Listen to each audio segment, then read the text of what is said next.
பிரித்தானியாவின் லண்டனில் கையடக்க தொலைபேசி திருட்டுகளுக்கு பின்னால் இருக்கும் பாரிய வலையமைப்பொன்றை மெட்ரோபாலிட்டன் போலீசார் அதிரடியாக முறியடித்துள்ளனர். வடமேற்கு லண்டனில் உள்ள ஒரு கடைக்குள் புகுந்த போலீசார் அங்கிருந்த நூற்றுக்கணக்கான திருடப்பட்ட தொலைபேசிகளை கைப்பற்றியுள்ளனர். வடமேற்கு லண்டனின் கில்பர்ன் ஹைரோட்டில் அமைந்துள்ள ஒரு பலசரக்கு கடையில் இந்த அதிரடி சோதனை நடத்தப்பட்டது. குறித்த கடையில் போதைப்பொருள் வியாபாரம் நடப்பதாக கிடைத்த ரகசிய தகவலை அடுத்து போலீசார் நீதிமன்ற பிடியாணையை பெற்று இந்த சோதனையை முன்னெடுத்துள்ளனர்.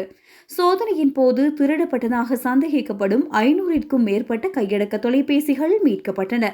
அத்துடன் போதைப்பொருள் விற்பனை தொடர்பான ஆதாரங்களும் சிக்கியுள்ளன. சம்பவம் தொடர்பாக 22, 25, 34 மற்றும் 63 வயதுடைய 4 ஆண்கள் கைது செய்யப்பட்டுள்ளனர். இவர்கள் மீது திருடப்பட்ட பொருட்களை வைத்திருந்தமை மற்றும் போதைப்பொருள் விநியோக முயற்சி ஆகிய குற்றச்சாட்டுகள் சுமத்தப்பட்டுள்ளன. இவர்களில் 3 பிணையில் விடுவிக்கப்பட்டுள்ளதோடு ஒருவர் மேலதிக விசாரணைக்கு உட்படுத்தப்பட்டுள்ளார். தொலைபேசி திருட்டுகளை கட்டுப்படுத்த லண்டன் போலீசார் தற்போது அதிநவீன உத்திகளை கையாண்டு வருகின்றனர். அதிவேகமாக செல்லும் சர் ரோன் மின்சார மோட்டார் சைக்கிள்களை பயன்படுத்தி திருடர்களை பின்தொடர்தல், திருடப்படும் தொலைபேசிகளை விற்பனை செய்யும் சந்தையை முற்றாக முடக்குதல். இந்த காத்திரமான நடவடிக்கைகளால் கடந்த ஓராண்டில் மட்டும் லண்டனில் தொலைபேசி திருட்டு சம்பவங்கள் 10,000ஆல் குறைந்துள்ளதாக போலீசார் தெரிவித்துள்ளனர்.